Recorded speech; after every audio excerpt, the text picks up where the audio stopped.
हमारा solar system milky वे नामक Galaxy का अंश है और ब्रह्मांड में एक ही गैलेक्सी है। ये धारणा हमेशा से ही वैज्ञानिकों के दिमाग में था, लेकिन 1924 को एडविन पावेल हबल ने इस धारणा को गलत ठहराते हुए प्रमाण किया। महाकाश में मिल्की वे जैसा हजारों लाखों गैलेक्सी मौजूद है। मिल्की वे सिर्फ इन हजारों लाखों गैलेक्सी में से एक पार्ट है।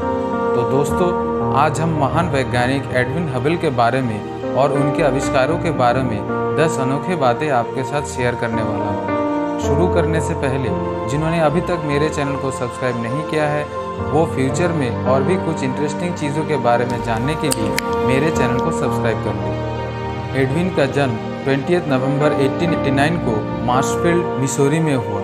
अनोखे गुणों वाले हबल बेसबॉल, फुटबॉल, बास्केटबॉल और रैन ट्रैक में हाई स्कूल, कॉलेज तथा यूनिवर्सिटी ऑफ शिकागो से लेकर हर जगह फेमस थे।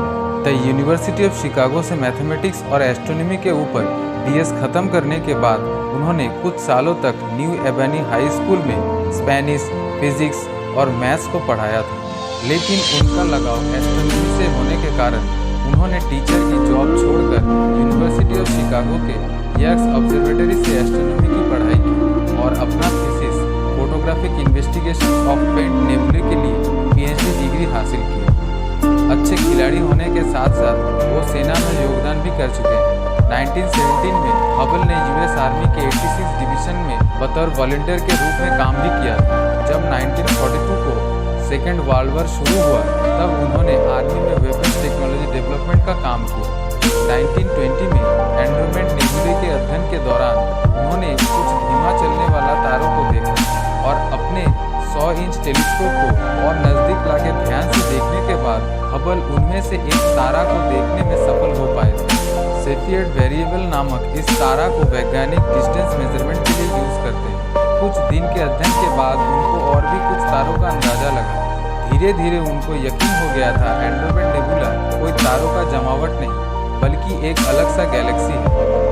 पहले तो हबल के आविष्कारों का तत्काल वैज्ञानिक समाज में ज़्यादा महत्व नहीं दिया जाता था, लेकिन 1930 आते आते धीरे धीरे सबको यकीन हो गया था कि हमारा गैलेक्सी या फिर आकाशगंगा मिल्की वे उन हजारों लाखों गैलेक्सी में से एक है। इस ऐतिहासिक आविष्कार के लिए एडविन को गैलीलियो के जैसा एक टाइटल से सम्मानित किया गया, जिसे हम हबल के नाम से जानते हैं। उनका आविष्कार यहाँ तक नहीं रुका, उन्होंने अपनी खोज और भी गहरा किया और गैलेक्सी के दूरियों को नापने और उनके वेलोसिटी के बारे में तथ्य इकट्ठे करने लगे। ये सब आविष्कार न्यूज़पेपर में प्रकाशित होने पर दुनिया भर में उनको सराहना मिली।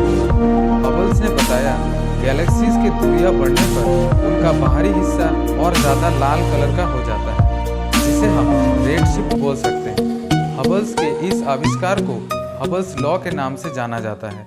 अल्बर्ट आइंस्टाइन ने माना हबल्स के आविष्कार ने कैसे उनको थियरी ऑफ रिलेटिविटी में मदद किया था। अल्बर्ट आइंस्टाइन ने इसके लिए हबल को धन्यवाद किया था। ऐसे बेहतरीन आविष्कारों के बावजूद उनको कभी नोबेल प्राइज नहीं मिला। उस समय में एस्ट्रोनॉमर्स को ज़्यादा तवज्जो नहीं दिया जाता था। हालांकि बाद में एस्ट्रोनॉमी को एक्सेप्ट किया गया था। उनके सम्मान में एक एस्टेरॉयड और मून क्रेटर को उनके नाम में रखा गया है। महाकाश विज्ञान में हबल के नाम पर रखा हबल टेलीस्कोप 1990 को महाकाश में स्थापित किया गया। हबल टेलीस्कोप के वजह से डार्क एनर्जी और ब्रह्मांड की असली उम्र के बारे में वैज्ञानिकों को मालूम हुआ, जो कि करीब 13 से 14 बिलियन साल है। 1949 में एडविन हबल को दिल का दौरा पड़ने के कारण अपने काम करने के समय को कम करना पड़ा। सितंबर 28, 1953 में उनका देहांत हो गया। उनके अनुरोध पे उनको अज्ञात जगह पे दफनाया गया और उनकी पत्नी ग्रेस बोर्के लेइब ने उनके निजी कागजों को जला दिया था। तो दोस्तों, आज इतना ही। आशा करते हैं आपको ये अच्छा लगा होगा। अगर आपको और भी कुछ कहना है तो आप नीचे कमेंट बॉक्स में मुझे लिख के बता सकते हैं और ज़रूर से like and share button press करना ना भूलें। देखने के लिए धन्यवाद।